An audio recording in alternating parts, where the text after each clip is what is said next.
Welcome,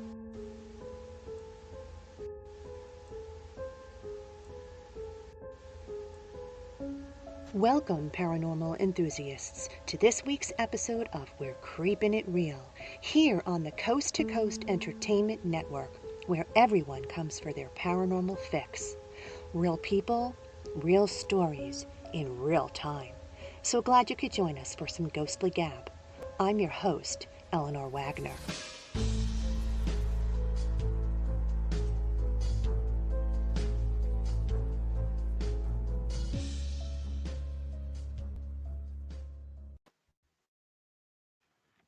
Welcome back. For those of you who are just tuning in, if you didn't know and you weren't aware, we were having technical difficulties and asked you to please stand by. I think we have everything up and running this time. So I'm going to welcome back my guest for tonight's show. It's Bill Helm from Casper. Welcome back. Hey. Oh yeah, no echo, no nothing. This is awesome. Hallelujah. Oh my goodness. Yes, Okay, so let's try absolutely. this again. Tell me, how long have you been involved in the paranormal? I started in 2000. Well, back in the 70s, there was a great show on TV called In Search of, hosted by Leonard Oh, Nimoy, yeah. Know it and well. that got me into it. That got me intrigued by it. They just weren't calling it paranormal; they were calling it unexplained. The terms evolved as time went on. Then in the 80s and 90s, you had unsolved mysteries, Yes. kind of delved into some of the explained, and then sightings, and there's other shows. And then the boom, once the internet happened, because to do any kind of research you had to go to your local library, and you can only get the information from the library is what they had available. Now with the internet, you snap your fingers and boom, everything's there. And the TV Yeah. shows put everything in the forefront.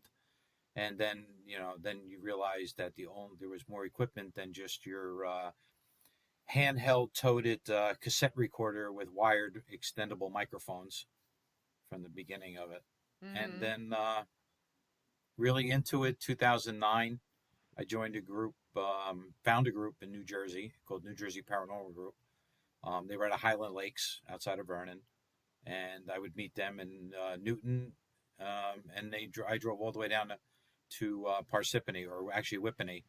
They did two meetings a month for different areas and stuff, and then I became lead investigator there, and then they disbanded, and then I decided, you know what, um, I want to do things my way. I have my own ideas, and I think I can freelance and help other investigating teams out by looking at it from things from a different perspective. And that's how Casper was formed. And Casper was basically, yes, I liked the name Ghost. I loved the cartoon and everything as a kid. So I decided, I looked at it and looked at it and then put the dots, periods in, and then said, okay, can I break this up? And then that's when I came up with Catskill area, because that's where I live. And then Society of Paranormal Education and Research fit. So Casper was born. I love it. It's perfect. And so, how long has it been around now, the team, Casper? Casper's been around since I think 2012 is when I started them. Okay, so quite a while. So 10 Since its years with them. formation, where have you all gone, and how often do you venture out to do paranormal Um, investigations? I try to do as I love to travel, getting into a car and driving to Salem or driving to Gettysburg. It's 4.5 hour ride, and that seems to be the parameter of the furthest I'll take a shot in one day, because it's otherwise any other places from that it becomes a long weekend.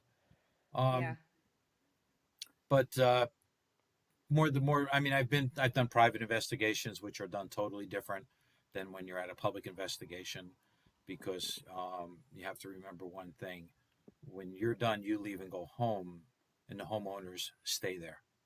It's not Right. like doing a public investigation or a historical location, because the spirits are there and they're going to stand there. They're going to be there for And you're for you trying to to come get and the talk to. homeowners some answers and allow them to be on the same Put them to page with the rest. spirit. Put them to rest and stuff like that. Like we found out, I did one last weekend in northern Jersey, and the homeowners were very receptive to it. They've Stuff has been going on, and we came to the nothing um, malevolent there. Just I think more of like children and more of curiosity about the people on the other side. They were curious about us as we were about them. So they reminded you, but they've been living with this for years. They just Oh, wanted, okay. they were fans of the shows and all the equipment and all that stuff. So to see it firsthand instead of on the TV was definitely eye opening for them. And they welcomed us with open arms and everything. And we went in there That's totally nice. open minded. How many members did you have with you that night? Well, I was invited from another group. So I think there was one, two, three, four, five, six of us, and I think that was it, which is a good number for doing a private residence. You don't want to overwhelm the homeowners and stuff. Sure. Well, you brought with you some clips from your investigation at Fort Mifflin. Chris is Yeah, going to put up a there's a couple picture of the places that fort. I like to go back to. Fort Mifflin, I did for 3 years, 3 years in a row, when I was with New Jersey Paranormal Group, and then the group is slowly breaking up and that. But yeah, one of the founders, uncle, would go with the Boy Scouts, so we would tag along. So it Oh, was okay. so we would camp out with the Boy Scouts. Yeah, we'd pitch tents and everything like them, and the kids were really intrigued about everything. They would they were so well behaved because they knew that the only way you're going to hear anything is to be quiet, and they were as quiet as can be. When we walked Believe outside of me. the area at each location, then they were inquisitive with questions. But while we were inside, mum's the word. They never said a word. Probably an exciting adventure for them. Yeah, well, they were wanted to hear noises and all that kind of stuff. And when we played some stuff back and we got some stuff, they were like, they were a couple of them screaming, running around. They were all excited that we got something. Yeah, so it was fun. It's fun working with the Chris Boy is going to Scouts put up because a kids picture of kids the are so fort, impressionable too.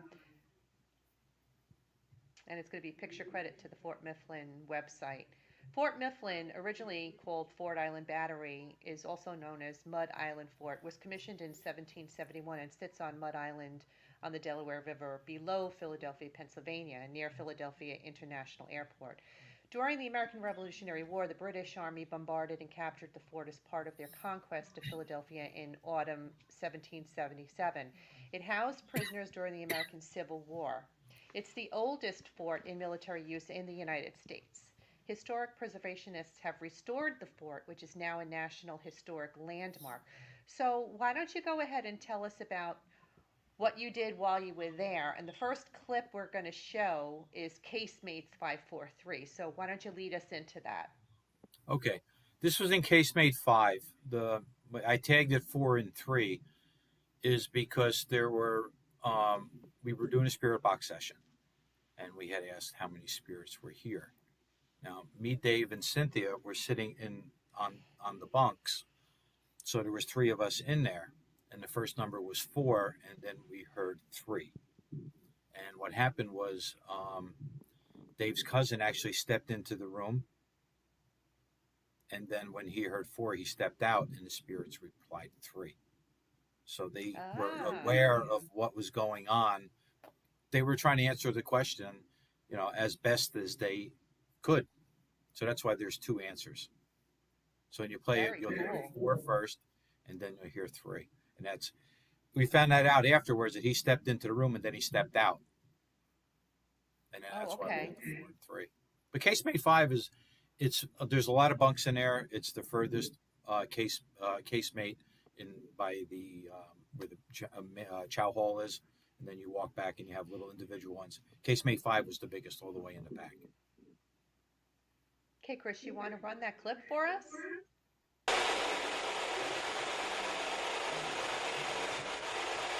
Maybe you can tell us how many people are here. Can you tell us how many people are in the room here?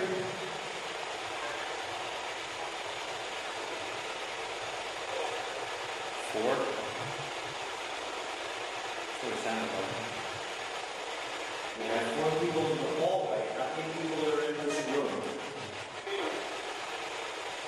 That was clear, whatever it was. It sounded like it was great. Can you repeat that for us, what you just said? How many people are sitting in this room?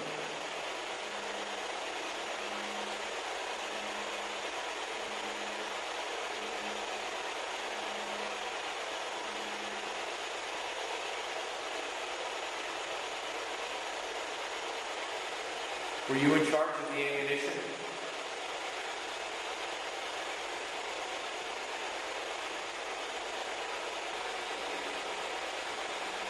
I didn't realize I sent you the longer clip of it.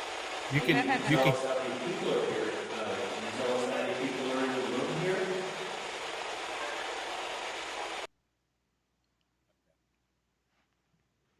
It almost sounded like there was a foghorn in there too, going okay. like What that mm. is in the back of there's a little stream that runs in the back.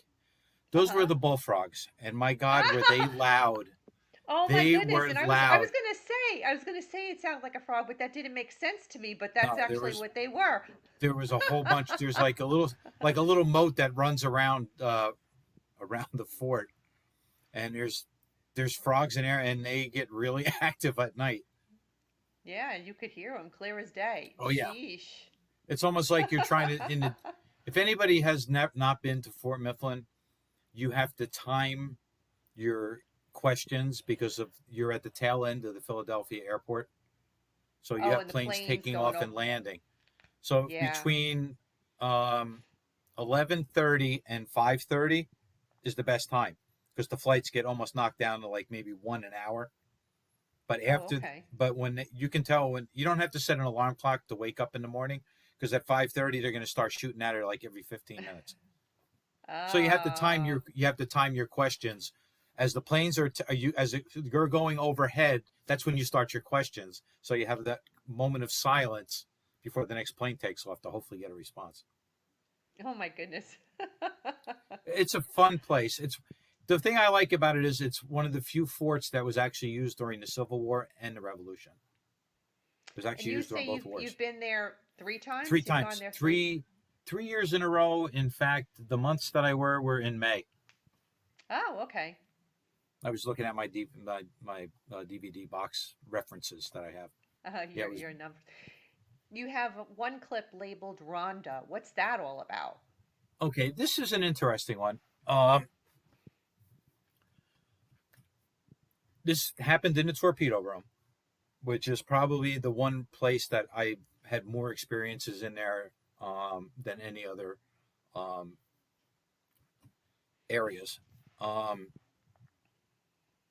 I live whenever I go into a location, I do one thing first. I take it, I take my recorder and I turn it on before I start setting up or disturbing anything in there because you never know if you disturb the energy if something's going to happen while you're setting up, and that's exactly what happened.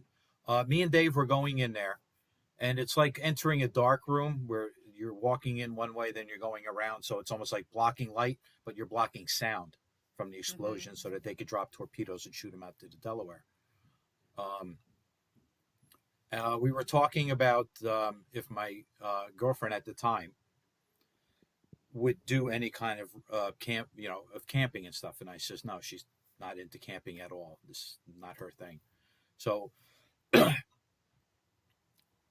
spirits were actually listening to us. So when I set the recorder down at the 16-second mark, you'll hear it. You'll hear a voice.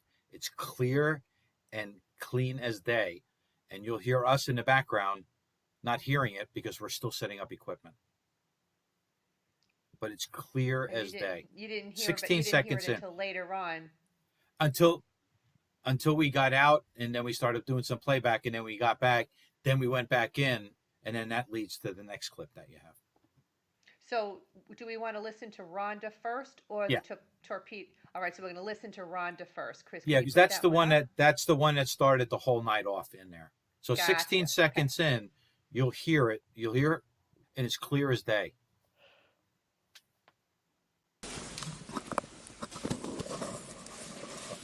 Setting up, turning on it, turning, and then starting to set up our equipment.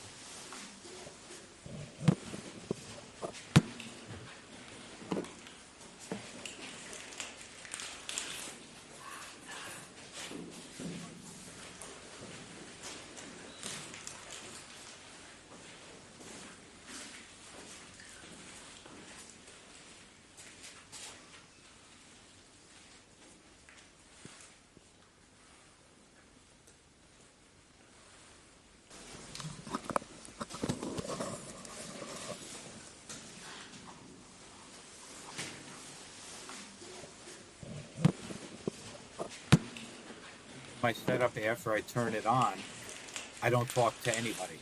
If I'm setting up a room with somebody, we don't talk at all because I don't want to step on anything that might be there.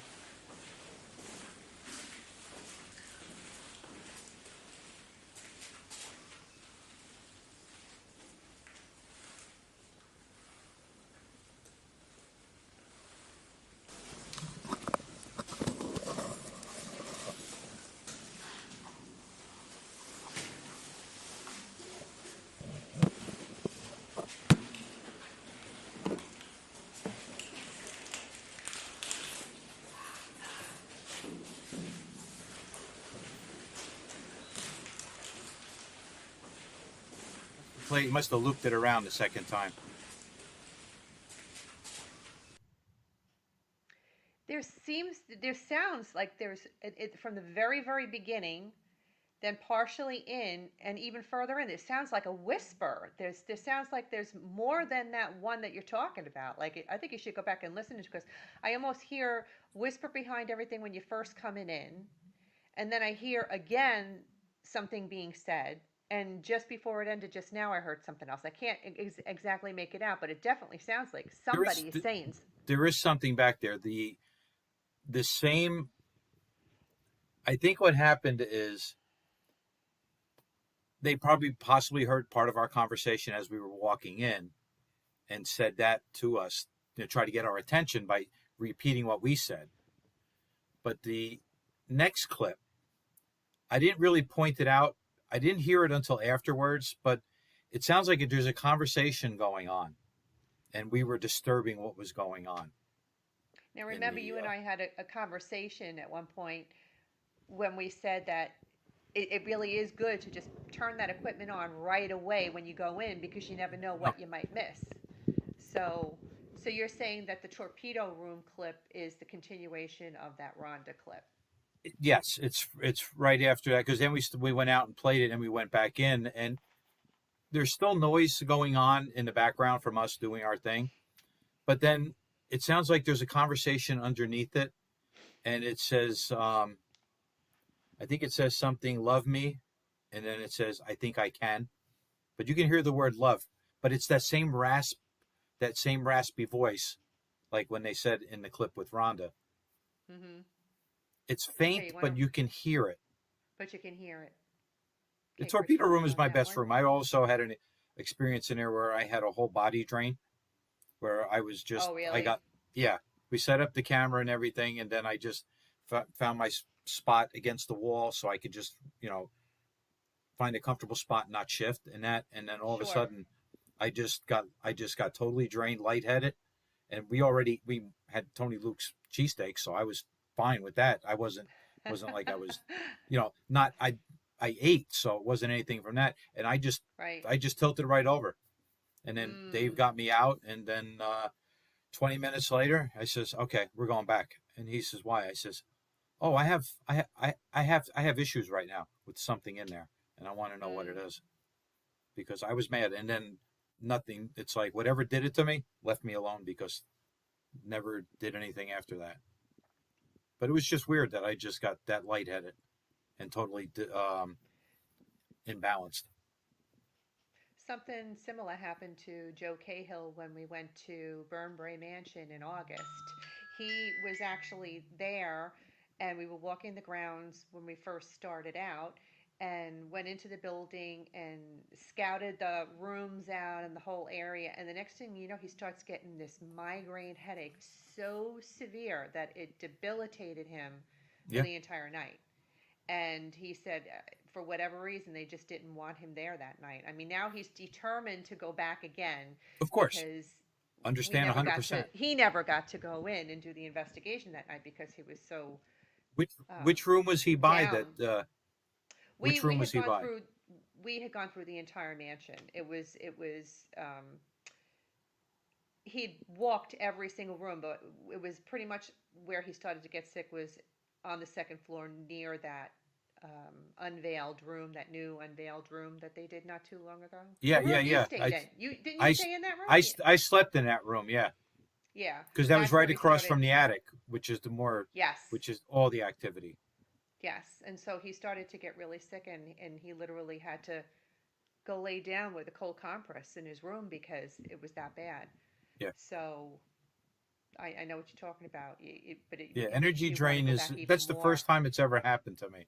It was it was eye opening, but then at that point then I was pissed. So that's why I went back Sure. because I wanted to confront what had drained me like that. And what happened when you confronted it? We went back in and it was nothing. Nothing. It just you were left untouched at that point. Yeah, I mean once Dave got me outside, maybe 15 feet from the entrance, then Yeah. I was like instantly felt better. It was like Huh. whatever was in there was use my energy for whatever it needed, and then just let it go. Hmm. Interesting. Yeah, All it right, was. Chris, why don't you go run that torpedo room clip that he was just talking about?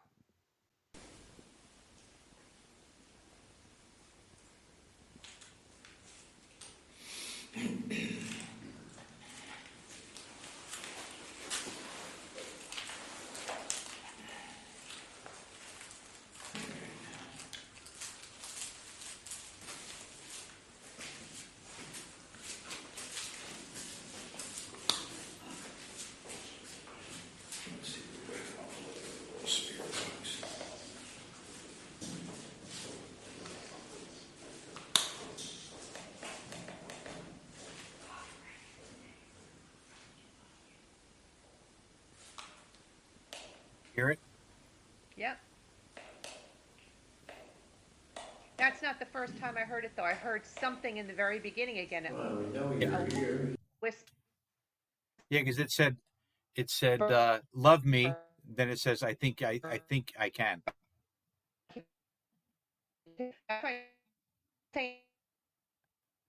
Uh-oh, I think you froze.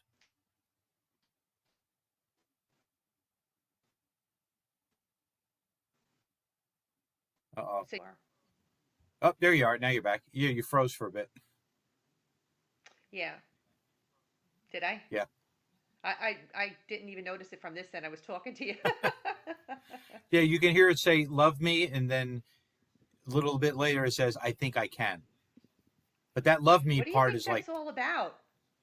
I think there was I think there was a little love connection going on. I mean, during the wars, it wasn't just military people that were on the base.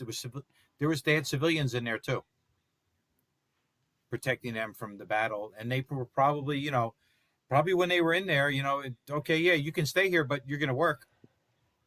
Right. So who knows, what they were doing? They could have helped them loading ammunition and that, and bombs could have been going off, and two people were just like, oh, I don't want to die alone. I don't know. Would I you think I just did. consider I think we that? just caught somebody in the middle of a little conversation. Do you think that was residual? Yeah, I And would did you think get so. any kind of residual torpedo sounds of anything like that? No, we were. I would have loved to got that. Because I know when we were in the Sterling Hill mines, we got residual mines going off, explosions going off down Explosions? in the lower levels, which was really cool because it's not a functioning mine anymore. It's just a museum. And to have that happen the night we were on an investigation. So you almost anticipate something like that, like a torpedo explosion would be cool too, you know? Yeah. No, we were looking. I was listening for all that kind of stuff because I've been to Gettysburg many times and always went out Mm-hmm. at night listening for the isolated cannon fire residuals going Yeah, off. And yeah. I haven't heard it yet, but I'm determined to at least try to pick it up somewhere. So Yeah, I it's feel like you possible. have to be at the right place at the right time, you know? Ugh. I mean, and I also look at the Rhonda clip. Is it the spirit listening to our conversation? I mean, Rhonda is an old fashioned name. Sure. It's an older name. So could somebody have been a civilian or a female military person been on the base with that name? Could be. You don't know. It's No. hard to logbooks are tough to get a hold of because they weren't kept.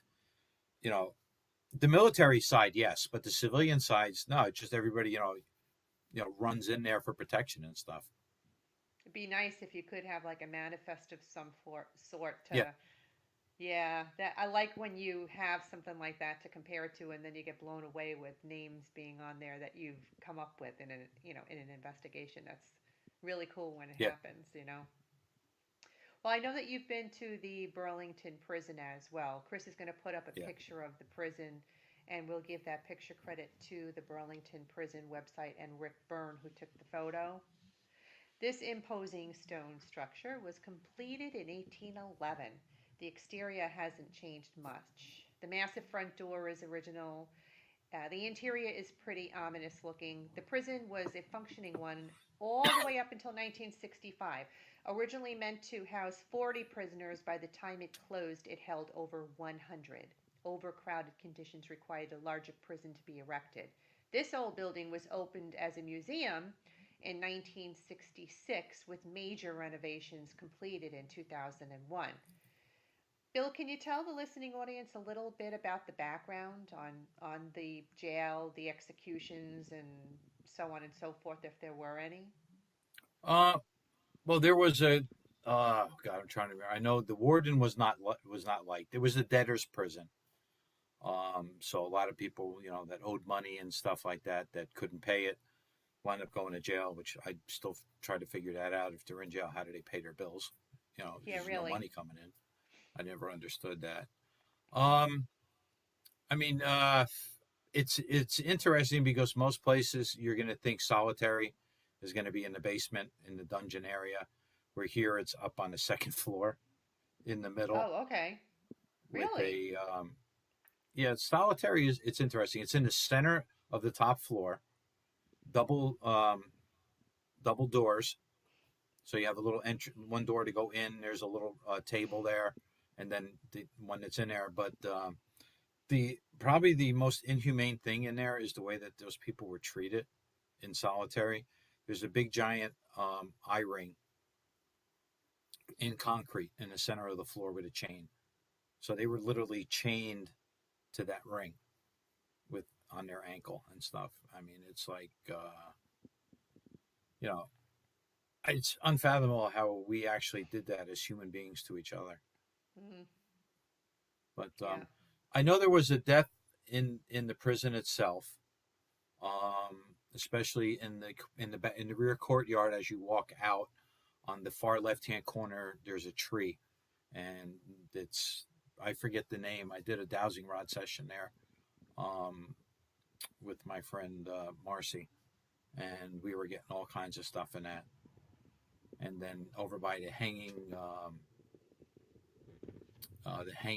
if you're turned around and you're facing the prison from the The courtyard, gallows, the gallow the part of gallows it. over on the left.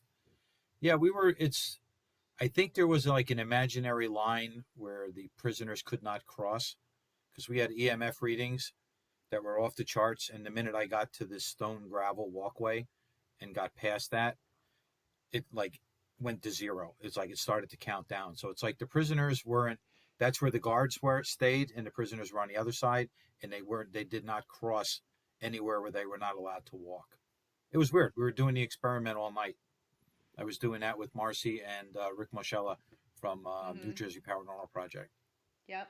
It was I've had interesting because we did it, and I Richie did on the it like show. 5 times in a row and had the same results in different areas, walking back to that imaginary line that we figured out. Must have been the Hmm. line that the prisoners couldn't cross. How many time have you? How many times have you investigated the prison? Just once, or have you gone there? Uh, no, 3 times I think also, twice. Oh, okay. Yeah, 3 times. I like to do things in threes because you can't always get it. But when I find a place that I start to connect things each time I go with the same spirits in that, then I want to keep going back. And one place I will be going back to many times because every time I go back, I get more stories to connect is Strauss Mansion. Really? Yeah, Jersey's been there's. I'm a Jersey boy, but I'm from birth. So, but it's funny how I live in New York now, but I still spend more time in Jersey investigating than I do in my And own I'm state. the other way around. I was born in New York, and I spend more time in New Jersey. But yeah, I try to do things at least 3 times, and if I start finding connections, then I keep going back. But Penhurst is always a Sure, that fun makes place to sense. go, And Rolling Hills is my real favorite place. Penhurst, It's I'm going to in November. nice. That'll be the first time I'm going there, so I'm looking forward to that. But you brought Unfortunately, along some. Go ahead. I'm the sorry. unfortunately the video clip that I wanted to send you from there was too big, Mm-hmm. and it Oh, needed the okay. video. Not I couldn't take the audio out. So if you go there and you go into Mayflower, second floor rather, as you go up, walk down the hallway. On the Yeah. left hand side is a room with where a little girl was with toys, and we had an electronic toy going off, actually playing leapfrog. And the problem was there was no batteries in it because it was all the connections were all rusted away, yet it was still going, and I have it on Oh, but it video, was still going. and it just blew my Wow, mind. Yeah, Penhurst that's is a amazing. lot of fun. It's huge too. Well, for the listeners that don't know, it was an asylum, and a lot of people who were patients there actually had children there. They were born in the asylum and grew up there. So it wouldn't Yeah. be beyond understanding to have a young child, little girl there who may have lived and died there. So Okay, you so brought now along that I some ran clips off on a from the tangent, Burlington. That's yeah, okay. That's all right. But you did bring along some clips from the Burlington prison. Tell me about the Burlington baby clip. What's going on in this? this was wild.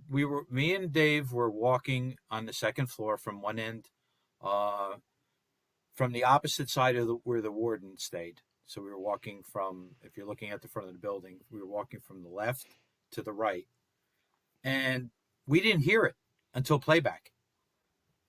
And there's an actual baby crying, and since we knew it was a debtor's prison, and visiting day was Sunday, so families can come visit their family member in the prison.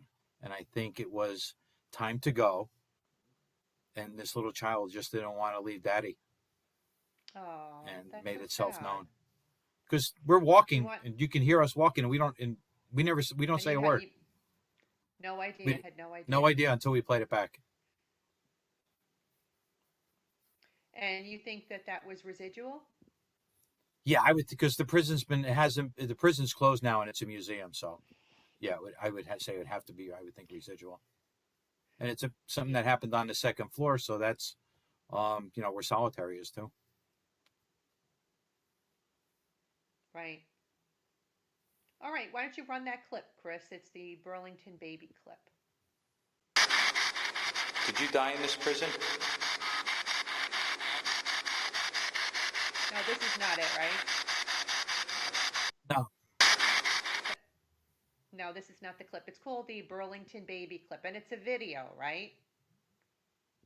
Uh, no, I think I took the audio. I think that one I sent with the audio. It could be a video. No, it should Okay, be an audio. because one of them's called Burlington baby clip. One of them's called Burlington, and then there's another that's Radio. called There should be the Burlington, which is a Burlington photo. photo, and then the radio. Right. Baby and radio.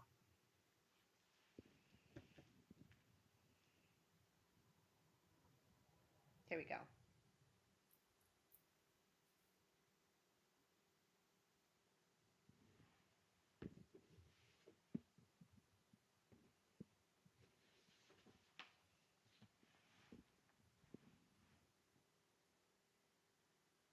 No, Well, that wasn't it. that wasn't it either. No, I don't. I'm not sure what that one was. Then I have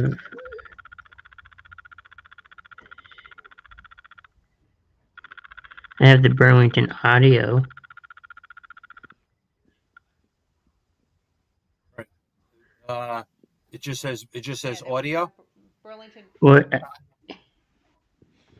It just says Burlington. That's a photo all by itself. It says Oh, the photo? yeah. This photo. Yeah, this is the photo, Okay. right? What's going We on can in do this we can do photo? the photo if you want. Yeah, it's up, so you might as well. Okay. This is in the basement. If you come down the side where the warden stayed and came down to the basement, what I had did is I wanted to shoot a laser grid down the hallway, and just look for disturbances and that. So now a laser grid should be all dots. However, in the center, I don't know if you can blow it up. That's the only problem. I probably should have cropped it and sent two. In the center, you'll see the doorway, because you'll see where the lights stop, where the doorway is. You see you see the window, the reflected window, and then the doorway, and then you see this really bright angle thing in the center. If you're able to zoom in on that, it was an energy, and all the people were accounted for, and it appears like a full-bodied apparition of a guard because of the shoulder boards on the uniform jacket. And I think the energy just distorted all of the laser grid dots into these. I have no idea what they look like. They look like little waves. Well, normally you would see like the little waves or dots, but you don't see them in the doorway. So that's indicative of an energy being there anyway. That's kind of how you tell with the laser grid that something's there. There's a break in the dottage that you would normally have. So it's weird that all the lights look the same shape except for that one in the doorway, and it caught it like grabbed the shape of his shoulder, and that's where you could see the laser the board like a security guard's uniform. Cool. Now, Chris, why don't you put one of the other Burlington things on, and we'll listen to it, and then Bill I'll know can which tell one us it is. what. Yeah, then you'll know what's going on. Did you die in this prison? Yes. Oh, so maybe I sent that one instead for some reason. I don't know why. But that's I did a spirit box session, and I asked, "Did you die in this prison?" And you can hear the spirit say yes. So. Did you get a lot of that night? Did you get any names either, or? No, it was hard getting names. We did get one in solitary where my friend Dave said he thought he heard the spirit say Bill, and then as I was drinking water, he said it said water. But that was I'm trying to remember, because it's 3 trips. I try not to put them all together. I got to try to keep them all separate. Sometimes that's a little hard to do. I think when it's the same place anyway, it doesn't matter. It's all the prison, so it all happens. Yes, at one it all time happened, or another. but I try to keep it separate, so that way I know next time to go. Where am I going with it? What's the other clip how many clips did I still have? 1 or 2? I believe there are 2 more. Chris, you want to run another one?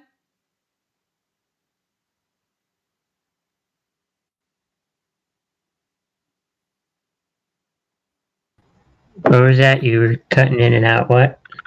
You want to run another clips, and he can tell. We'll Could be listen to it, 2 and more? He can tell us what's going on. I think so.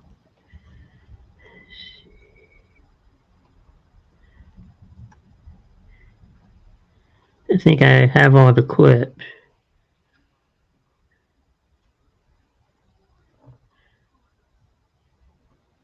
One was Yeah, I think Burlington baby clip. Okay. And then Burlington radio, and one just said Burlington. I played just the Burlington. Okay. Have a baby and radio. Just the Burlington radio, yeah.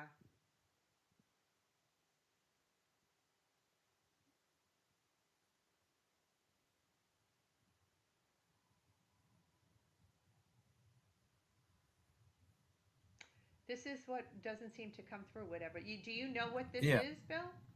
Okay. Because I look like I can see somebody there, but... Yeah, this is the concrete, this is the plaster mold of the prisoner chained to the floor. Ah, okay. But that shouldn't... That was taken in the dark, right? Yeah, it was with IR. Yeah. Okay. And what's the other one, Chris? That one I just played was Burlington radio. That was Burlington radio? Yeah. Video went through, but not the audio. I didn't hear the audio, no. Yeah, no, we didn't hear the audio either. Okay. And what, do you have one more clip then? Should have the one for baby. Yeah. I don't see it.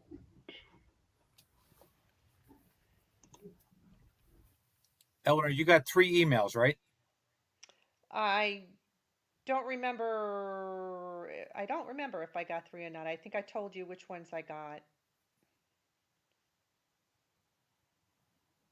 Um, but I put them all on the the script.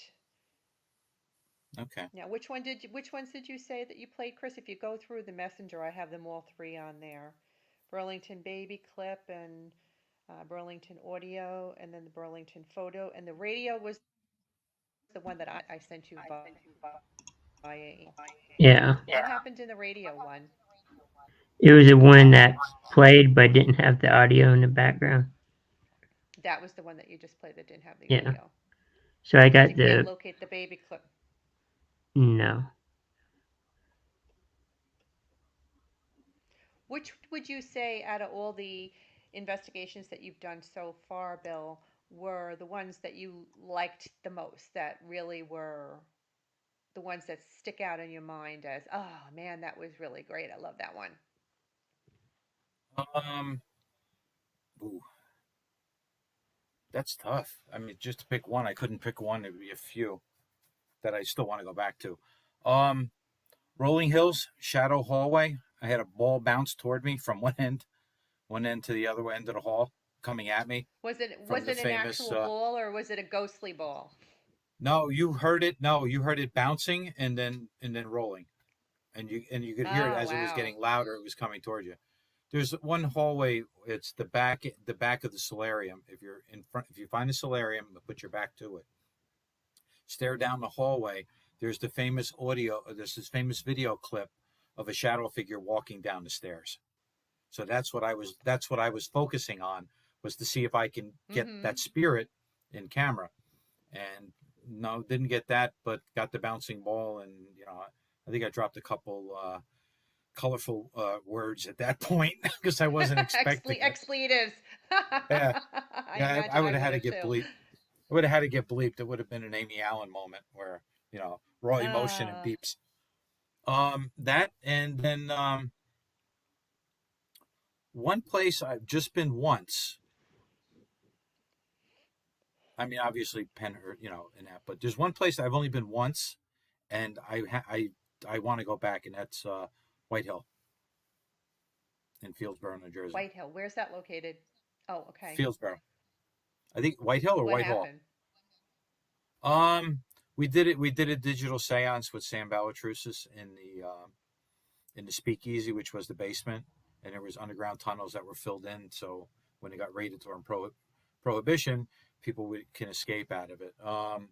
We were doing a digital séance, and Sam was channeling, and Mary, the one of the spirits that used to own the place, um, she came through, and it was just it was just a crazy night. Sam says, um,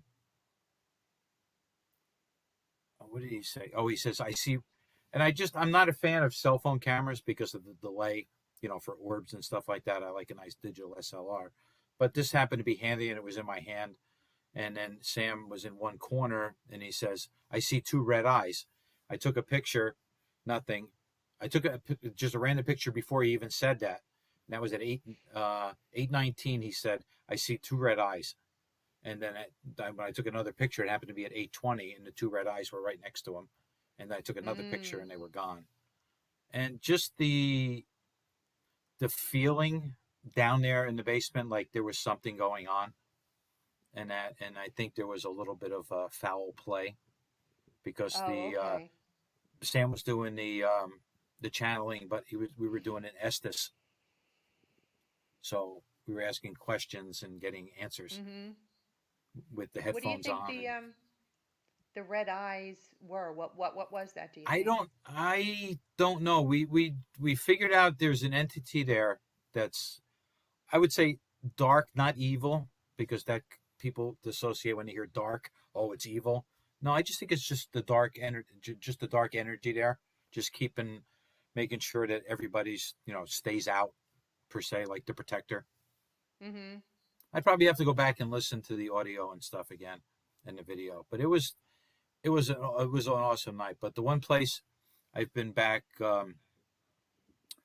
twice already, and I'm getting ready to go back again. And that's Strauss Mansion. Yeah, you said that I before that you really discovered liked it there. I discovered one room where we were able to for the historical society that there's a piece of furniture in there that has two attachments to it. A young boy named Johnny, who's 8, Oh, okay, on the and his furniture. sister Rebecca, who's 3. We were able to do that, and with using the dowsing rods, it's kind of like it's something I always had, always like, okay, people are moving them themselves and that. And then I did a couple of investigations years ago with Marcy Hecht from New Jersey Paranormal Project, Uh-huh. and was just blown away by it. And then now revisited again, and I'm like, okay, these things are just amazing, because we introduce ourselves, and then we'll proceed. Once we are talking to a spirit, we'll ask, can you point to Bill? Can you point to so and so? And both of them are pointing all over the place to each other. And Mm. just process of elimination, we were able to find out the names. We know he's not. They didn't live there. They weren't raised there, but they were from the area. Um, and it's in Ward's room. So there's a Boy Scout. So I asked him, he's a Boy Scout, and then I realized he's 8 years old. He can't be a Boy Scout. So then I says, okay, are you a Cub Scout? And we get yes. So I knew he was a Cub Scout, and he had his wolf patch, but he didn't have his bear patch. So we knew Oh. he was halfway. I was in Boy Scouts for years, and my mom was a den mother Uh-huh. in Cub Scouts. So I just ran with it, and we got the troop number, or what the Cub Scouts call pack number. The only thing is, Uh-huh. I think he's off by one number, because he gave me 354. I ran the numbers. First, I asked him, is it 2 numbers? No. Is it 3? Got a yes. And then proceeded to just run the numbers. And he came up with 354. 354 was up in Passaic County. And then I forget what council, and now it's part of the Anika Council, and now that's even absorbed into something else. And I asked him, I says, is the pack from this area? And I got a yes. So I know he's off by one number, because pack 364, and this would be back in the 40s, because we narrowed it down when he was when he was born, or when we got into where an area where he was born.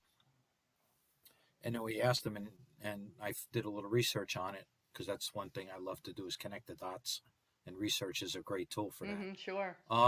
Keyport, which is only 6 miles away, in the 1940s actually had a pack 364, not 354. So he might Oh. have been off by one number, because I asked him if it was in the area, And and he said he yes. was only 8 years old, so it's So the understandable how odds an of 8 year him old reading a might get number or something something like confused. that, sure. But I want to go back, because now that I have more information, I want to continue connection with that story, because I have this from the first time to the second time. This last time, we just made more progress, and I just like the idea of having a story I can fulfill and tell, instead of just getting a bunch Oh, of random sure. stuff and then not trying to put it together. Oh, I know. I love that too. How much time It do we have? definitely Because I makes got for one. I got one fun tidbit for you. Go We got ahead. time? Let's can share it. Yeah, go right ahead. Okay. I guess I have this little knack of maybe connecting and talking to horses. Okay. A horse It's whisperer. that's yeah. It's well, growing up in the area where I live, my dad used to have trotters at Monticello Raceway. So we used to go to the barn. So I know the sound of a horse. I know what the trainers said, because all trainers talk the same language to every horse. So that way, when trainers change, the verbiage and that doesn't change. The horse understands, and you can train a horse for, say, once for yes, two for no, and they all do it. Um, One place, Museum Village in Monroe, New York, is a village that's put together where it's back in a time where like an old town would be. So every building was broken down and transported there. So there's a general store, then there's a pharmacy, there's a livery stable, there's a schoolhouse.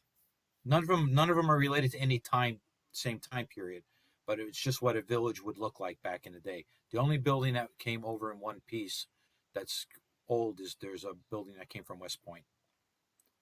So we're in the in the livery stable, and it was during an investigation with Alexandra Holzer, Hans Holzer's daughter, and she was going around, and the people that hosted the event, I didn't have an area to host, so I was able to move around, which is nice.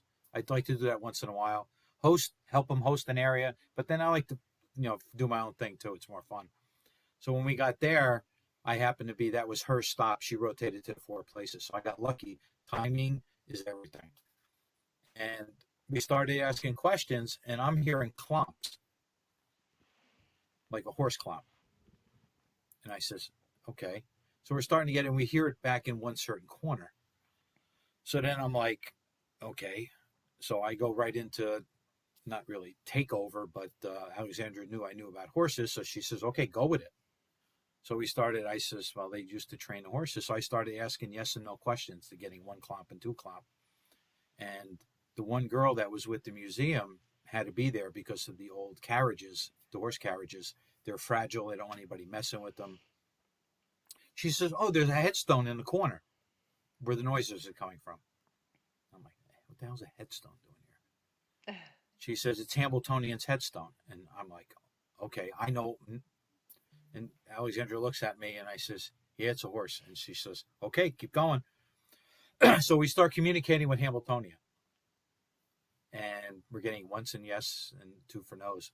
And they used to have his headstone on a platform in the center of town in Chester, and to pay homage to him. And I just asked him, I says, do you like that they took your headstone and replaced it with this big giant statue? And we get no. Oh. He doesn't like it. Would you like us to put your headstone back? We get yes. So he's a modest horse. But Hambletonian is to horse racing like the Triple Crown is with the standard with the thoroughbreds. The Hambletonian race is for 3-year-old trotters. So when you win the Hambletonian, that's your grand prize for a 3-year-old trotter. And so Alexandra Holzer reached out back in August, and she says, "Listen, I'm doing an article about the museum village with the horse." So I sent her pictures and everything, and I went through all my questionings and all that stuff, and I sent her everything. And the pictures didn't get published. However, my name got spelt right. CASPER got recognized. And I'm actually in her article that's in the latest issue of Haunted Magazine. So I'm in print all over the world now. And it's nice. I read the story, cool. And everything was there. The pictures, I sent 3 pictures. The one I sent, I was hoping they would use as the headstone. They didn't use any of them. They used what they wanted. So it was disappointing. And then I tied 2 places together that were Greystone Manor up outside of Buffalo, Gasport, New York. I actually tied that to Catherine's in Goshen, New York, which is across the street from the harness race, the Harness Hall of Fame racetrack.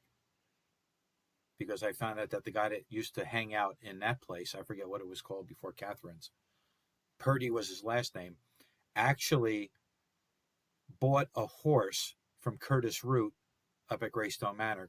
Curtis Root, that had Greystone Manor up in Gasport, standard bred horses. Actually has a 1/4-mile track you can still see built on his land. And now it's a B&B up there. And I connected to 2 places because he actually bought a horse from there and raced it down here. So I just got this thing with horses. You know, if I get a smell or something like that, I just know, and I'll just run with it and see what I can do. So it's fun. It's fun when you can connect connect two places hundreds of miles apart. And when I By told something. her up at Greystone that I connected all the way down here to a horse that ran at the track. And then we started doing with the dowsing rods, narrowing it down. I forget the actual what it was, but we actually got the age, the sex, and the color of the horse, and the year that he got the horse. So I'm waiting for the Harness Hall of Fame to reopen their 100%, and then I can go in and do some research and see if I can And actually check it, find yeah. which horse this guy bought from him, and then tie it to Curtis Root. Oh, that would be that would really close neat. the story. Yeah, that's the Yeah, that would that's be the great. that's the part of this field that's the most rewarding, when you can put two Yes. things together and tell a story. Yes, I totally agree. I love that. Well, can you please go ahead and tell the listening audience how they can find you if they go looking for you? Sure. You can go to Facebook. It's Casper. Unfortunately, you can't search it Casper. Just go Catskill Area Society of Paranormal Education and Research. And then after that, then there's a dash, and then there's Casper spelled out. That's the official page. I have a second page because Facebook has got some issues. For some reason, I can't post events on my Casper page with the hyphen Casper. So I had to start a secondary page so that I can generate events and then share them to my main page. It's a fiasco. It's been going on for 7 months now, and I can't get into. You can't call Facebook anymore. There's no phone number, and I don't even know how to email them to find out what's going on.